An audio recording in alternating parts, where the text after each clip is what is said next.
Praise the Lord. உங்கள் வாழ்க்கையில் ஏதோ ஒரு போராட்டம், கஷ்டத்தின் மத்தியிலே நீங்கள் கடந்து வந்து கொண்டிருக்கிறீங்க.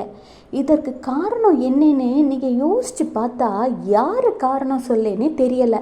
இந்த சூழ்நிலையையா இல்லை உங்களுக்கு எதிராக செயல்படுகிற அந்த நபரையா என குழம்பிக் கொண்டிருக்கிறீர்களா? இதற்கு காரணம் சத்ருவாகிய சாத்தானின் தந்திரங்களே.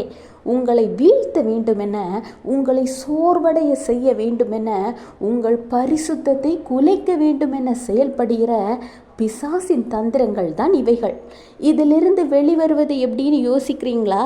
கர்த்தர் சொல்கிறார், எபேசியர் 6:11, நீங்கள் பிசாசின் தந்திரங்களோடு எதிர்த்து நிற்க திராணி உள்ளவர்களாகும்படி தேவனுடைய சர்வாயுத வர்க்கத்தையும் தரித்து கொள்ளுங்கள்.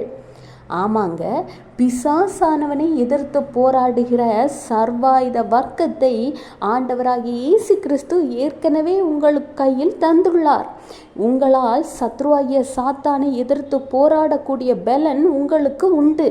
அவனை எதிர்த்து நின்று போராடக்கூடிய திராணி உள்ளவர்களாக நீங்கள் இன்னும் மாறும்படி அவர் உங்களுக்கு ஏற்கனவே தந்துள்ள சர்வாயுத வர்க்கத்தை எடுத்து தரித்து கொண்டு ஆண்டவர் உங்களுக்கு தந்துள்ள வசனமாகிய ஆயுதத்தினால் ஜெபத்தில் அவனோடு எதிர்த்து போராடுங்கள்.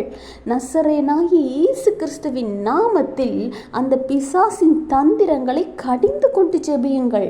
அபிஷேகத்தை பெற்ற பிள்ளைகளாக இருந்தால் அபிஷேகத்தில் நிறைந்து அந்நிய பாஷையில் அவனோடு போராடுங்கள். ஜெபித்து ஜெயம் எடுக்க ஆண்டவர் உங்களுக்கு அதிகாரத்தை தந்துள்ளார்.